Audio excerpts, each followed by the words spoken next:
All right, I'm giving it a couple of seconds before it starts. Today we're going to talk about the 9 deadly sins. Sometimes I wonder if I'm putting too many of these videos out because I put them out multiple times a day because I enjoy doing it. It's so much fun. And it feels like I'm actually being, accomplishing something. I'm not doing like something that just makes money. I'm doing something that makes zero money and actually costs me money, but I enjoy it. And so, I don't know. I'm just going to keep doing it. I mean, this right now, I'm just kind of feeling that way about it. And just I don't know. I just kind of feel, just feel a certain way about it. Feel a certain way about it. Feel a certain way about it. And it's irrelevant. So there are 9 deadly sins for a geopolitical Christian. And today we're going to talk about those 9 sins. We're going to talk about why they matter, what those 9 sins are, how to end them, and how to actually identify what good is. What is good? What is good? So let's start with the 9 deadly sins. 9 deadly sins are, first of all, let's talk about what they are. All right. Like what does it mean for a sin to be deadly? Sin is harmatia in the Bible. It just means to miss the mark. It's a theatrical term. It's like back in the day, the Greeks used to have these theatrical shows. Excuse me, it's an archery term, but it's used in theatrical literature. And so the character would fail to live up to his ideal, and that would be missing the mark. But harmatia comes from archery. And so it was almost like maybe not a colloquialism, but an idiom. It was kind of an idiom or a metaphor, meaning you just missed the mark. And so to miss the mark just means to live a life or to do something that is not resonant with your divine design. It's like, again, I always talk about the vegetarian lion or the carnivorous lamb. Their design isn't for that kind of lifestyle, and so they are sinning if they exist. It's to miss the mark. The design of a lion is to be carnivorous. The design of a lamb is to eat grass. All right, so there are 9 deadly sins that cause us to miss the mark, to not live the life that is best, to not live the ideal divine life. And these are as follows. The first one is stupidity. It's pretty self-explanatory.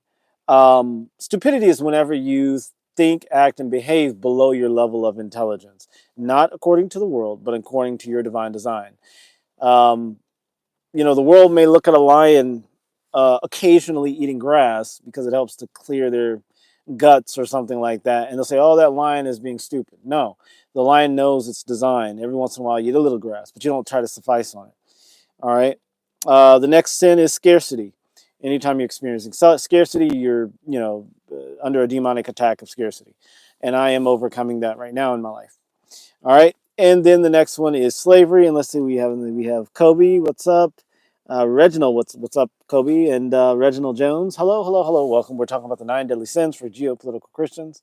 Make sure you like, share, subscribe. Goat, the creative lion, is actually not very good predator. Thank you, Poindexter. All right. Canson Graham says hello. All right. So anyway, a lion is, well, okay, we'll choose a tiger, wolf, whatever predator you want to use. But anyway, getting back to it, we're talking about the 9 deadly sins. Anytime you deviate from your divine design, you're going to be acting in a way that's stupid. All right, and then the second deadly sin is scarcity. Anytime you're experiencing scarcity or aligning with the mindset of scarcity, you're sinning. I'm overcoming that sin right now in my life. Life is catching up with me, and I'm getting there. So it's like, when you don't have all of the things lined up and the things that you want and need, or that's just scarcity. You're just lacking. The third most deadly and savage sin is slavery. We'll jump in the chat. Hello, hello, Canson Graham. Hello, Lolil, or Lol, L-O-L-L-L-L. Hello, hello. Canson, it's Kaysen, sorry, Kaysen. Light shining in my eye here. All right, Dante's Inferno. Dante's Inferno is a great fantasy, but Christianity unfortunately borrowed a lot of symbols from that, and people actually believe in hell. Hell doesn't exist. I mean, it doesn't exist as a real place. It exists in your head. It exists in your life, and when you are failing to live up to your divine design, you're in hell. Okay, So a lot of people don't realize they're in hell, and that's okay. All right, and then we've got someone writing in Arabic. I can read Arabic, but I'm not going to try to right now. Goat the creator, no. Okay, so let's see. Cancer Graham, Goat the creator. I don't know what you refer to. No, it doesn't. Dante's Inferno. I don't know what you're referring to. All right. Cancer Graham says hell sucks. Yeah, it does. It does, but it's good about purifying it. It burns off the bullshit. Goat the creator is correct. I Blanco. Kanye for president. Kanye is an interesting individual. All right, yay for president. So yes, the 9 deadly sins. And again, this. By the way, I get where you're coming from. Yeah, no, we're not going with Dante. Dante was, I think, 13th century. It must have been 1200s or 12th century, 1100s. I don't know.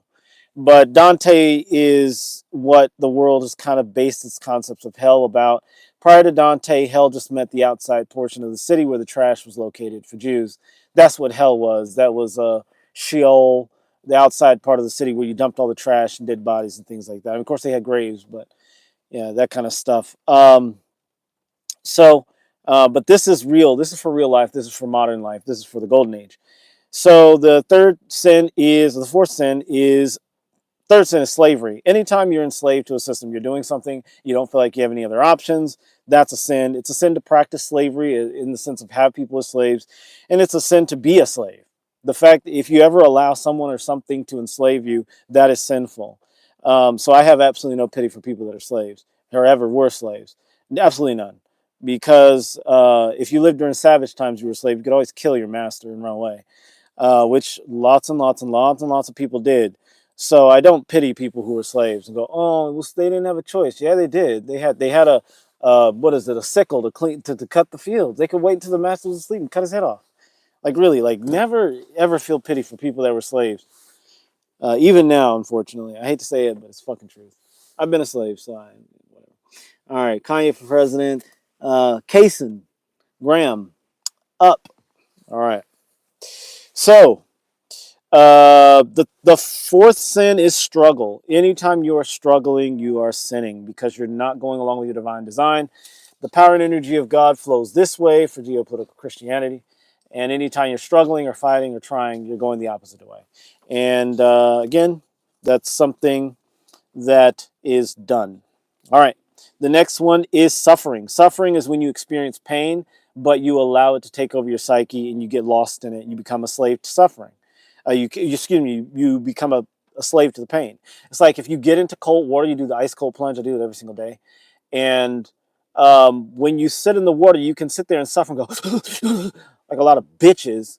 And I mean bitch, I mean that in the colloquial sense. I'm not talking about female dogs, and I'm not referring to women idiomatically. I'm saying like people that don't have any strength inside of themselves. I'm using it colloquially. Well, not colloquially. Anyway, you get what I'm saying. Fucking bitches, right? People that get in the water and they go, get out of the fucking water if you're going to do that. Just get the fuck out. Like, stop being an idiot. So that's suffering. When you're in a difficult situation and you're crying and pining and whining about it, pull your big boy pants on, pull your panties up, and be an adult and fucking smile, grit, and bear it. That's what an apex human does. By the way, if you're not an apex human and you're experiencing pain and you need to cry and bitch and moan and go, go somewhere else. You're not fucking welcomed here. Okay? Next, superstition. That is the 1, 2, 3, 4, 5, 6th most deadly sin is superstition. I added this one because I realized that whenever you talk of Christianity, the Bible, religion, people's brains go stupid and they turn off. The atheists, someone said religion, I'm smarter than them, and those fuckers don't know shit. And then there's the superstitious people that, yeah, Jesus is Lord. And it's like, we're talking geopolitical Christianity. We actually understand the deepest level of the Bible's meaning, and we're not living on the surface with all the fucking idiots, like the children that Noah's Ark, you put 100,000 million animals in it, all the species on Earth that were alive 5,000 years ago, we fit them into the Ark. No, nobody fucking did that. Okay, it's an allegory. All right? And then you got these apologists that want to talk about genetic engineering. They were probably doing that back then, but it's not like they put them all on a boat. Come on, I'm just saying.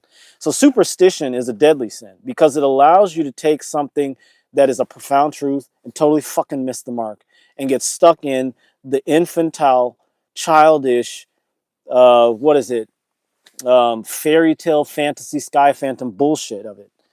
And if you're like one of those religious Christians, I hope I scared you away or pissed you off or hurt your feelings, because it's not where you need to fucking be, okay? Like Prince used to say at his concerts, if you're such and such a type of person, you need to get the fuck out of here. All right, let's see who I pissed off. All right, we're all, let's see, we all are to an extent. That was something I said along, I don't know. All right, sorry, Goat the creator. Oh, that's why I'm a drunk. Okay, don't pay this weirdo any shit. Oh, this is J-Dub. This is that weirdo that like this. Let's see, J-Dub is the sad person that keeps coming back here because J-Dub has a heart on for me. You're not my type, J-Dub. Jump in the river. All right. So superstition was the next one. Okay, and then we've got sacrifice. And sacrifice used to be at the top of the list. It's still at the top of the list. Anytime you sacrifice yourself, it is a deadly sin because you're putting yourself above the one who did the real sacrifice, which is Christ. Christ is the only one that should have done sacrifice. Oh, but you're talking about Christ. That's superstitious. No, it's not. Christ is the anointed one. Christ is the one that dwells in us, that you know, in the allegory, went to the cross, died for our sins, connected us to God, God with us, Emmanuel, all that stuff, the Messiah, right? But what he did was, he is the interface. And so you don't need to sacrifice yourself for anyone. Never sacrifice yourself. Anything that you do, if you're an apex human, if you're a geopolitical Christian, should be for the enhancement of who you are as a person. And so, you know, people say, well, what about a mother who sacrifices her life to save her child? That's not sacrifice. If you understand the definition of sacrifice, it's not sacrifice. Go back to the dictionary. Sacrifice is when you give up something of a higher value for something of a lower value. That is sacrifice. Plain and simple.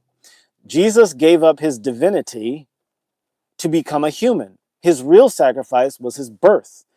His release was his death. A lot of people got it twisted. They think when Jesus was born, it was so precious. No, he was wrapped in swaddling clothes. Swaddling clothing is death clothing. It's what every Jew in first century Judea would carry around, this white shroud, basically, like the Shroud of Turin, but they would carry this white cloth around that covered the whole body so that when they died, they could be covered in it.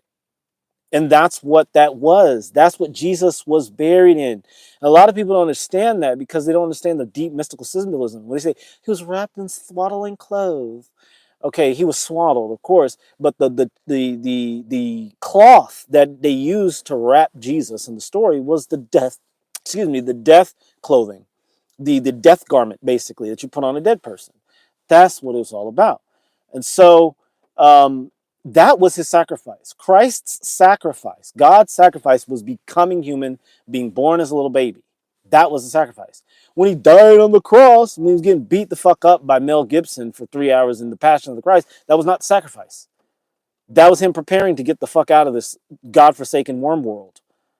He was going to die, and then he was going to get resurrected or resuscitated, and then, resurrected or resuscitated, and then taken back up to heaven where he belonged. Who wouldn't want that? Get beat up for 3 hours? Really, it was 3 days, but whatever. I mean, I'm making a joke here. You know, Mel Gibson's movie was like 3 hours long. But, you know, it was 3 days. He got whacked the fuck around, tortured, terrible things happened. It was bad. It was terrible. But he went back to heaven. He went back home. He's, you know, in heaven now, apparently, right? It's all an allegory, but you get what I'm saying. His death was not the sacrifice. His birth was. So we're done. We don't need to sacrifice anymore. We don't ever need to sacrifice. They say, well, what if you run into a burning building to save your child? Okay, well, if your child's life is worth nothing to you, then that's a sacrifice. But if your child's life is worth everything to you, running into a burning house and getting burnt the fuck up, crispity crunchy, does not mean it's a sacrifice. It's not a sacrifice. Because your child's life is worth more than your child being dead and you having great skin. So people don't understand what the word sacrifice. Never sacrifice yourself if you're to call yourself an apex human or a geopolitical Christian. Never fucking sacrifice yourself ever. And there's a part of me that's like, oh, well, I'm sacrificing myself because I could be getting money right now by making these motherfucking videos. I'm like, well, this is more important to me than money. This is more important to me than living in a, 6-bedroom, $3-5 million house, right? right? So, all right, the next one is savagery. So, if you want to know a little bit about savagery, there was this person. I don't even know who they were. I just deleted them, so they don't matter. But savagery is just kind of what you see in certain communities, certain cultures, and it's just a very low level of human living, right? And it's just very low brain. So anytime that you practice savagery, disturbing the peace, running around outside screaming, and BLM protesting is a form of savagery. The government does not care about you. If it was socially okay, they would just turn on the fire hoses, not the fire hoses, but the fire throwers, and burn all these protesters up. I don't care what you're protesting. I love Donald Trump, but even if you're protesting January 6th, or if you're BLM, it doesn't matter. Any protesters are practicing a form of savagery. You can shape your world and reshape it and change it and create it the way you want from the peace and the quiet of your own home. And you don't ever have to really lift a finger. Women are much better than that at that than men. But women have been taught to be protesters. So savagery has a whole list of things. It's like, worshiping animals and stuff like that. In geopolitical Christianity, we do make effigies and we do use angels and icons and idols, but we use them because of their symbolism, because of the psychodrama, because of the fact they trigger certain emotions and states within us. So we don't like have icons. Like I have my icons, or we have our idols or our saints. But when we pray to them, it's not like we mean that. It's not like going, oh, uh, Virgen de Guadalupe, you're the one, and you're going to save me. No, it's God doing it. We know that it's God doing it. God is fixing everything. God is doing everything. God is making everything happen. The source code is making everything happen.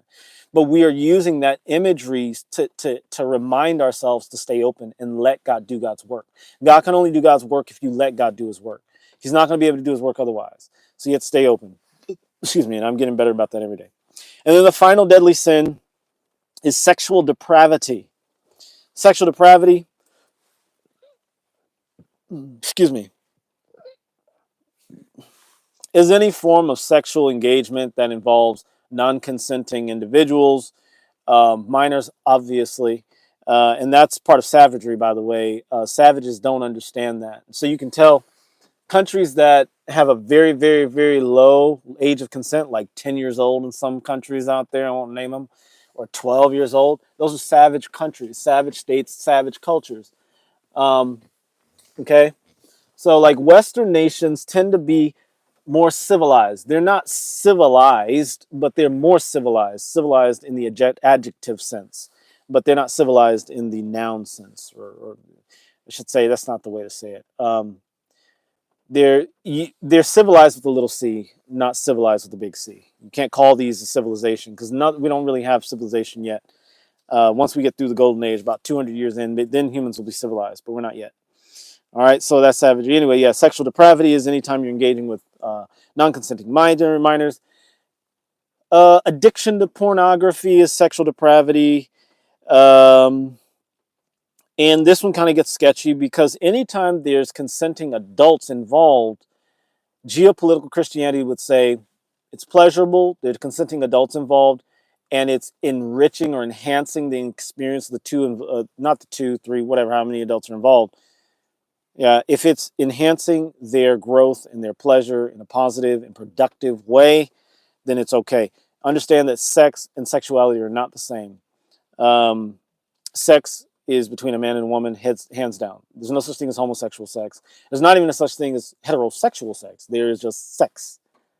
And again, people in society, we have misinterpreted, reinterpreted, back interpreted, underinterpreted terms. The word sex, trees do sex. The male plant or the male-like plant produces the spermatozoa or the pollen, which is it's like spermatozoa. It goes out and fertilizes the flower of the female plant or whatever, right?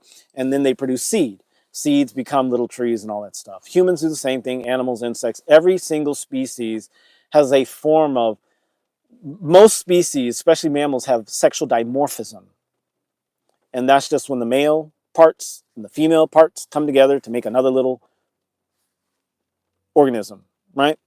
And so let's not confuse sexuality with sex. Sex is making another of your organism, another member of your species. That's what it is. And only that can happen between a male and a female.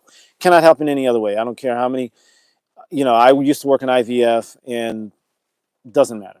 It's a male and a female. I don't care if it's two lesbians and one lesbian takes her egg, has it fertilized, and puts it in the other lesbian, and a child is born. Two women didn't have a kid. It was a woman and a man that had a kid. It's just that. Anyway, all right. So those are the 9 sins. Let me go back to it. Stupidity is the first one. Scarcity is the second. Slavery is the third. Struggle is the fourth. Suffering is the fifth. Superstition is the sixth. Sacrifice is the seventh. Savagery is the eighth. And sexual depravity is the ninth. So why does this matter? We already talked about that. It matters because whenever you're sinning, you're missing the mark. You're not living up to your apex creation. You're not living to your authentic best. All right? So we're going to talk about now how to end these 9 deadly sins. And it's very simple. It's through 5 steps.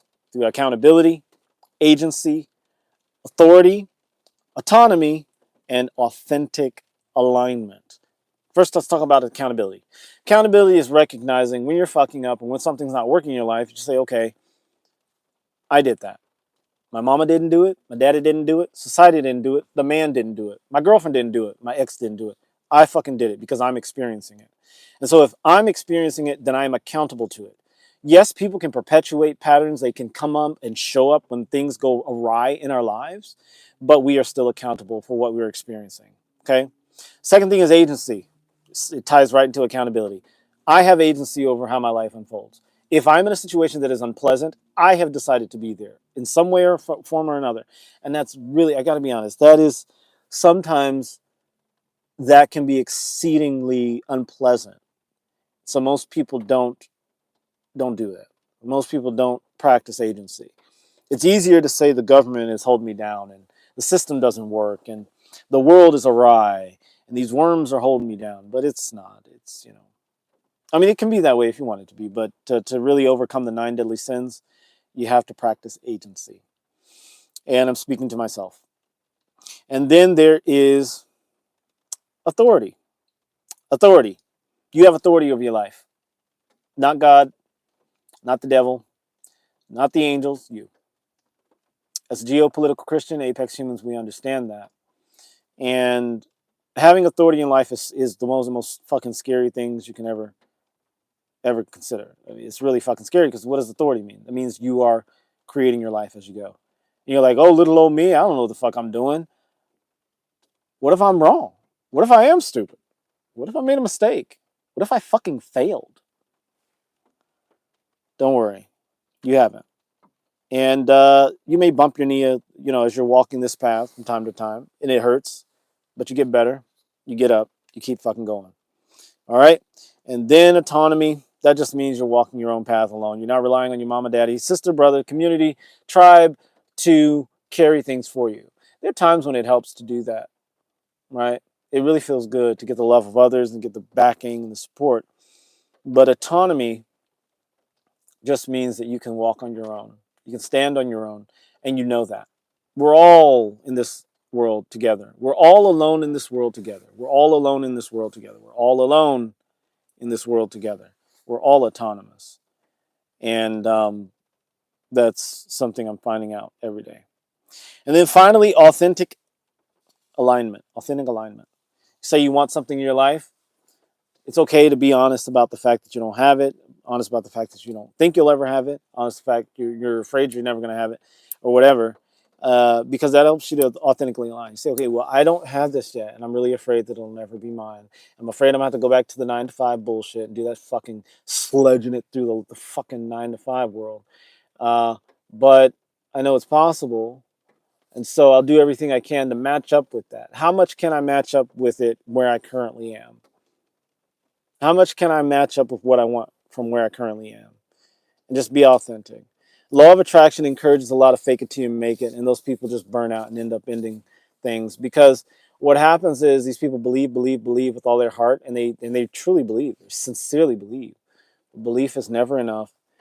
You have to match up with it. There are many times in my life when I have desired something, wanted something, gone for it, failed to reach it, and given up, cussed God out, hated my life, and it came right to me. And then there were other times when I was positive and I believed and I had faith and all of that bullshit, right? And faith is real, but and I hoped and I visualized, and it never fucking came. Never fucking came, right? It wasn't until I let go, was honest about where I was authentic with where I was, and I matched up with it. It's very interesting how that works when you're not trying. It just fucking happens. All right. So let's close down and talk about what the fuck is good. There's none good with God, Jesus said. There's none good but God. And then the church after that said, well, God is all good. But they didn't forgot to fucking read the Bible. In Isaiah 45 verse 7, it says, I create the light, I create the darkness, I create good and evil. Amos 3:6 says a similar thing. No, 6:3. Anyway, it's in the book of Amos. 6:3, 3:6. It says, if evil befalls a city, has not the Lord done it? Yeah, so God is not the source of what we think is good. God is not the source of what we think is right. God is the source of life, of reality. God is the source code. Okay? And so ultimately, what is good?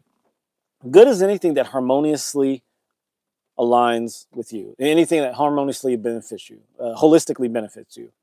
Okay? So that is anything that is prosperous, productive, purposeful, peaceful, pleasurable, pure, powerful, and productive, peaceful, purposeful, something like that. There's 7 P's. Go to the website, you'll see them all. Anyway, if it's any of those things, it's good because it aligns with your holistic benefit, Um, you may be lonely right now and you say, oh, I want to have a relationship, but having a relationship is going to stop you from getting to the point where you can get the kind of relationship you want. So let's say that you're lonely right now. You say, oh, I wish I had a relationship, but your life is fucking shit. You ain't got nothing and you're not going anywhere for right now. Like you're stuck. You're not stuck, but you're like in the cycle and you're getting out of it. And getting in a relationship is going to fucking keep you there. Well, you really don't want a relationship. You think a relationship would be good for you because you feel lonely at times. And then you realize once you get to where you want to go and you got like 20 people to choose from, you're like, oh my God, I'm so fucking glad that I never had the thing that I wanted. That's the ultimate good. The ultimate good is the holistically beneficial thing, the thing that's beneficial to you in your bigger picture, not what feels good right now. And that's a big thing. And pleasure is one of God's laws. We're supposed to have pleasure, but a lot of times when we're spiritually immature and we're still growing, we think that pleasure is, oh, I got off right now. No, wait a couple minutes, or maybe wait a week, right? One of my uncles used to always, he taught my cousins this, and he was well-to-do man. He did very well from this computer engineer guy, and he used to say, "Boys, delayed gratification." That was the thing, delayed gratification. Sometimes you've got to delay the good, delay that gratification. Uh, and that's when it's really good. I mean, just think about the sex act. And I hope there are no children in here. If there are, what the fuck are you doing up at fucking near 11 o'clock at night? You should be in bed preparing for school, live your life. But so if there are any kids in here, close your fucking ears. So delayed gratification, think about orgasm, right? If you're having sex with somebody, let's talk to the men. Because men are the ones that have the problem with this, but not really a problem. Maybe women need to get faster.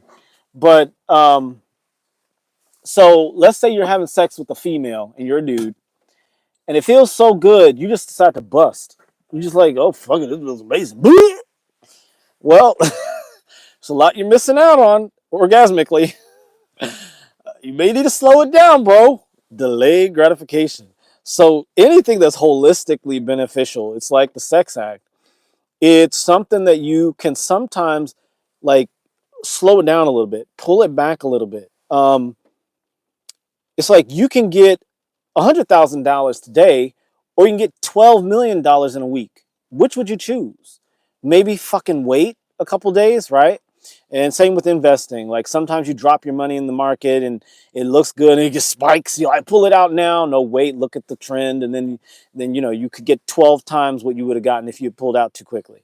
So think holistically when you think about the good and when you're thinking about God.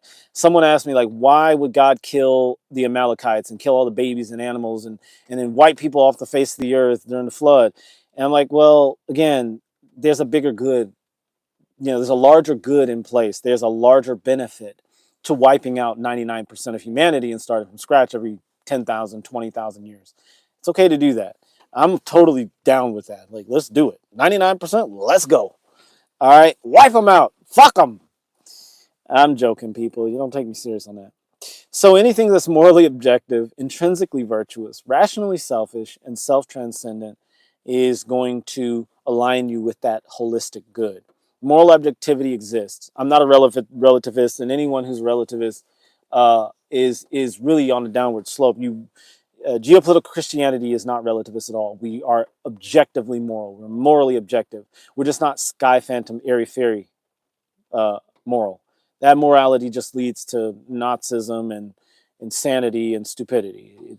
We have to use our brains, and we have to be able to see an objective morality in reality. All right. So anything that is beneficial holistically is also harmonious. It's something that think about the predators in the jungle. They kill and eat little baby animals. It may suck. We may look at it and be like, oh, that's so terrible. It's so tragic. No, it's not. That little baby deer that was so cute could have grown up and made some weak fucking baby deer because it didn't run fast enough to get away. Do you want all the deer to be slow and stupid? No. So the lion eats that baby, gets it out of the gene pool, and then the stronger baby lives and then puts his or her genetics into the gene pool, and the deer get faster, the lion gets faster, and then it just gets better and better and better, right?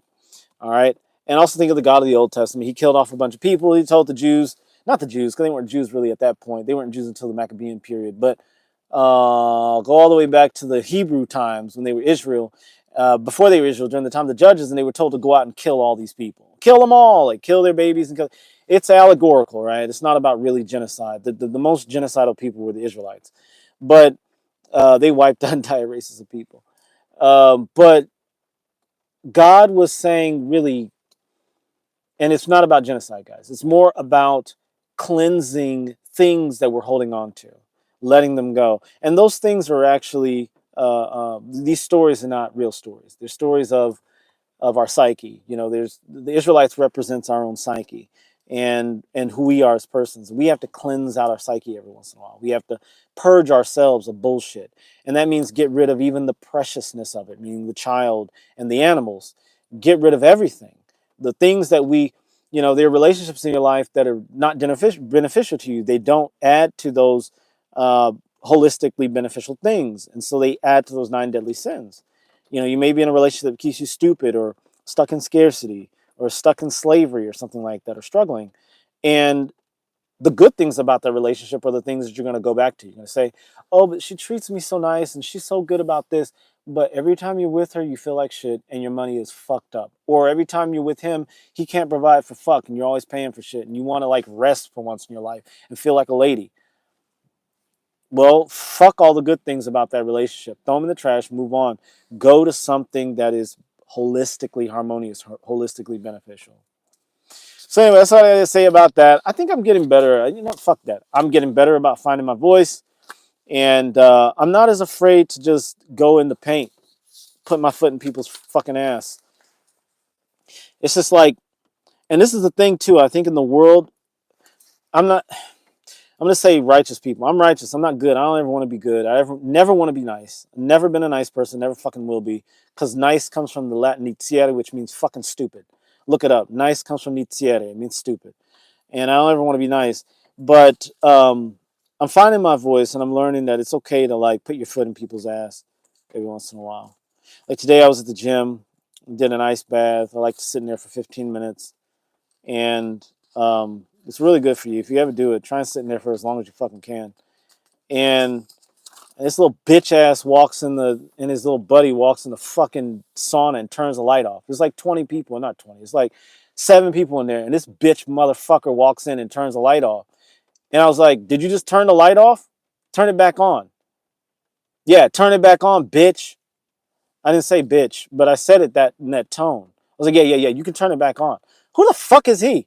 Just your bitch ass is gonna walk in the fucking sauna and turn off the light? All of us gonna fucking fuck you, bitch. So God is good, and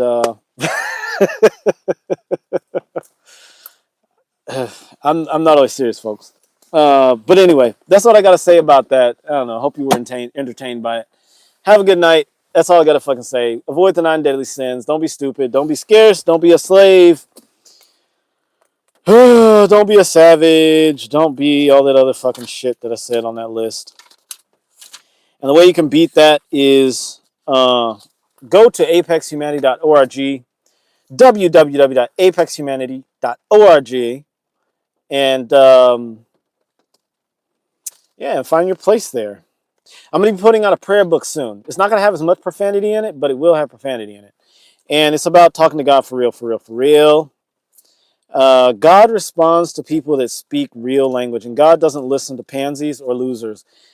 Like my Muslim friend said, God loves the sounds of the good people screaming and suffering. And that's why he makes them suffer, because their screaming is like music to his ears. God is the one stoking the fires of hell and making all of those good moral people burn and suffer. So guys, I'm getting so fucking good at like speaking to the people I want to speak to. So make sure you drop a like, share, subscribe, comment below. Make sure other people get inspired by this beautiful message from God that I am bringing to you from on high. All right, let me get out here and get some of that green shit.